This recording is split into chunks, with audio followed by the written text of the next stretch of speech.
大家好，我係安娜老師。今日我想同大家分享一單喺好多年前發生嘅靈異事件。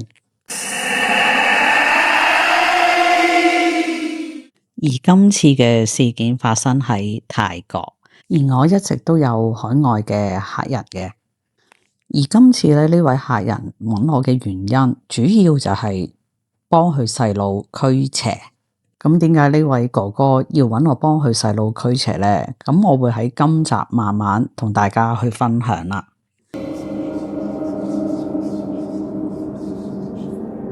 有一日我就收到一個 WhatsApp 係嚟自海外，咁呢個電話咧就屬於泰國嘅，但係佢係識打中文嘅，完全係識打中文，唔係打英文。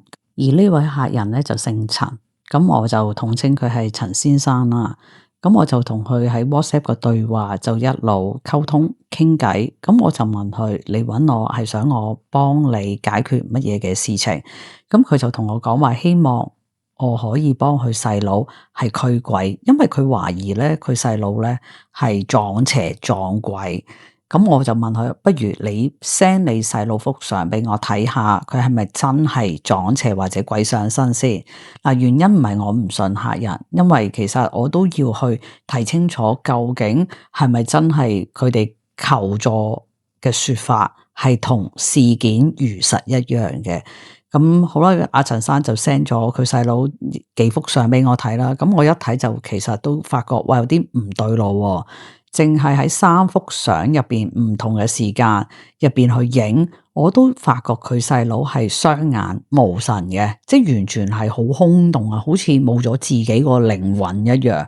咁我就之後再俾我嘅助手阿宏去睇啦，因為佢有陰陽眼，咁佢可以單憑咧相片咧就睇得出呢個主人翁係唔係真係有鬼上身或者撞邪嘅。咁我俾咗我阿宏睇之後，佢都一致認同，係話佢係有鬼上身。咁我就話啦，呢一個係男定女？佢話係女鬼嚟。阿宏一睇就睇到係個女鬼，仲要係幾恐怖啊！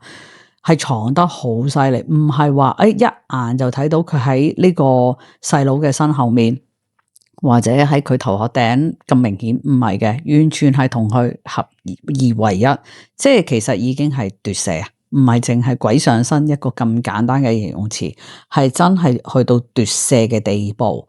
咁我就話：哇，其實算唔算嚴重咧？嗰個奪舍去到蠶食佢個靈魂。咁阿宏當然話嚴重啦，點會唔嚴重啊？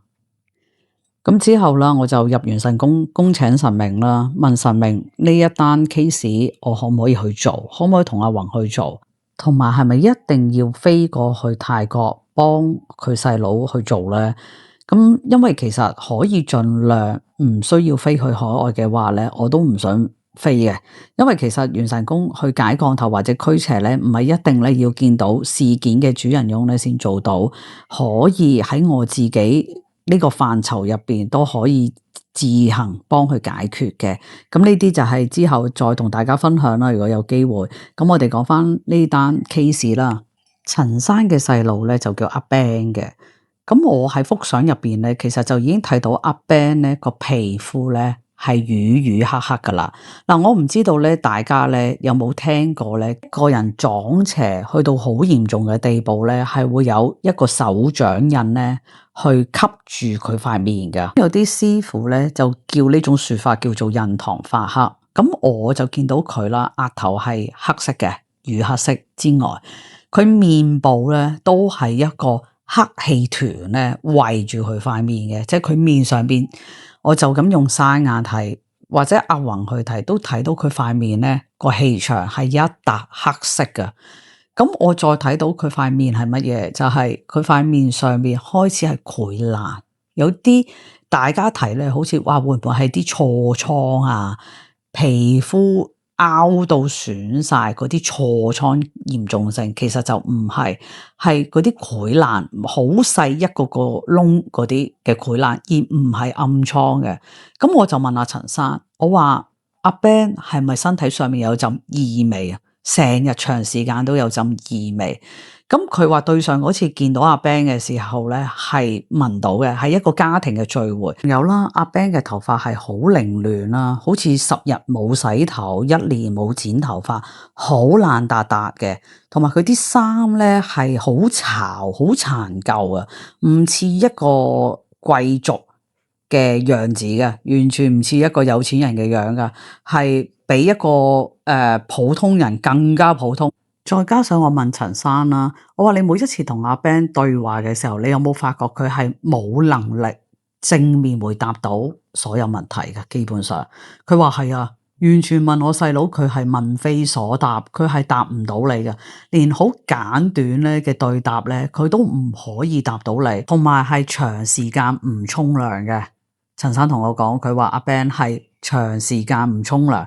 如果唔係工人逼佢去沖涼咧，佢係唔會去沖，所以個身上面咧係有臭味嘅。我話其實佢身上嘅臭味唔係嚟自佢個體臭，係嚟自佢內在入邊個鬼魂嗰種屍臭味。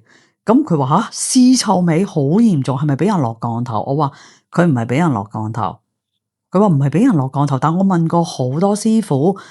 都話佢係俾人落降頭，我話如果以我所睇，佢唔係俾人落降頭，大家都會覺得咁佢係咩問題？阿 Ben 究竟係發生咩事？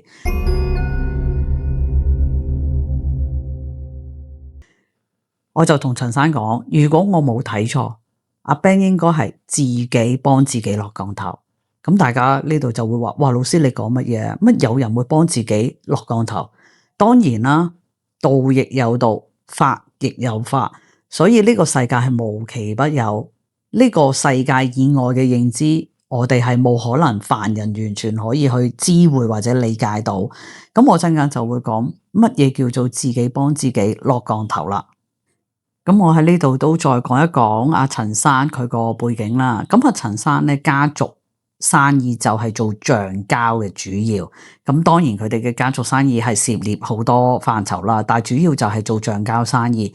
而佢哋喺泰國同埋柬埔寨就有自己嘅橡膠園，咁所以陳生咧主要咧都 stay 喺泰國同柬埔寨兩邊嘅。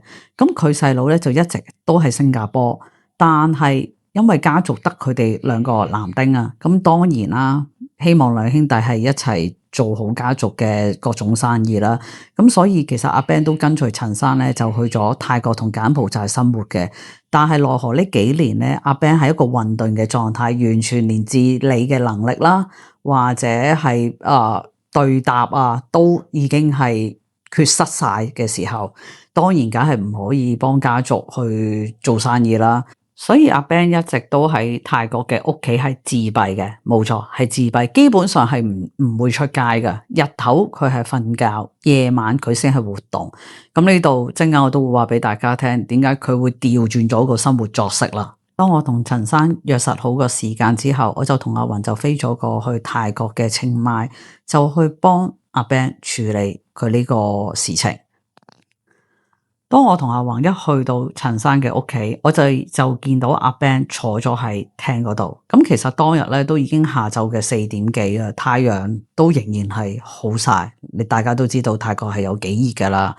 咁我係估唔到阿 Ben 呢個時間佢係會坐咗喺廳度，因為如果以我嘅認知咧，佢應該呢個時候係瞓緊覺嘅，即係佢好似係一個有心理準備，我哋會嚟嘅樣子。咁而阿陳生都覺得奇，咦？覺得佢咁早點解會起咗身喺個廳度？咁佢係目光呆滯坐喺度嘅。咁我就走上前同佢打招呼啦，好似一般人即係對佢 say hello 你好啊，阿 Ben 咁樣。咁佢係眼神望住你，佢係望住你，但係冇眼神嘅，應該咁樣講，就係佢係有應你，有望住你，但係佢係冇眼神，好空洞。咁同埋我睇到啦，佢布滿紅筋啦，佢隻眼。唔係普通紅色嘅紅筋，係瘀紅色嘅紅筋，咁都知道噶啦，好嚴重啦。咁同埋都睇到咧，佢個樣係會有變臉嘅，因為其實喺我哋學玄術入邊咧，係好自然感應到呢一啲嘅靈魂嘅。咁所以睇到佢面上係有變臉嘅變化，即係一時係另外一個樣，一時亦都係佢自己個樣，咁同埋好猙獰啦。佢渾身散發出嚟嘅氣息，佢個氣場係話俾我哋聽，我好唔中意你，好討厭你哋兩個。咁我就好似平時一樣，就同陳生談話家常，同埋觀察間屋啦。我同陳生講，我話不如你俾我行一圈你屋企睇下個氣場係點樣，同埋最重要就係一樣嘢啦。我嗌陳生就係打開大門，咁佢當然冇問題嘅。其實泰國人係長期都會打開屋企大門嘅，因為有風啊。咁我再望下，我話問下陳生，邊個教你喺度擺祖先？嗱，佢係有一個中式嘅咧，我哋香港咧中式嘅神頭櫃啊，即係上面係觀音菩薩，中間係祖先，地下就係土地爺。咁我話邊個教你去擺放呢一個神壇嘅咧？咁佢話係一個道家師傅，係一個泰國嘅華僑道家師傅咧教佢咁樣擺。嗱，咁我點解會覺得一入屋就好敏感，睇到佢個神壇係有問題咧？佢個神壇係雖然面向大廳個窗，但係佢係有一條旋轉樓梯遮住咗個神櫃嘅。咁而神櫃附近咧，其實係有一個比較大約20尺至30尺嘅空間，就擺滿晒雜物，同埋超過100對鞋。嗱，大家幻想一下，你喺一個神櫃嘅旁邊隔離擺滿晒鞋，你連要企喺度裝香個位置咁窄一個身位嘅位置，你都擺滿鞋，你覺得個氣場會如何咧？大家諗唔諗得到？咁當然就係聚唔到神力喺度啦。咁我就同陳生講話，第一，你唔應該擺喺度，個神櫃應該要擺喺第二度。我話擺喺邊度，遲啲幫你去解決。第二，你唔可以喺呢個神櫃嘅旁邊擺咁多鞋。就算係要擺鞋，我相信你一日都係着一對鞋嘅啫。你應該將佢分門別類，整整齊齊擺好佢，而唔係通地擺。我話點解你可以做到咁樣咧？跟住佢話阿陳生就話，我問嗰個師傅話冇問題嘅，佢話擺喺度鎮住個屋企。咁我話你覺得鎮唔鎮到咧？而家完全係冇效，同埋佢冇觀音像，佢個神櫃上面係冇觀音像，佢係有一幅畫喺度，一幅觀音畫，仲有另外2個神明嘅畫像喺度，冇水啦，冇鮮花啦，淨係有個香爐。咁呢個都係一個比較嚴重嘅問題嚟嘅，佢供奉方式係完全錯晒。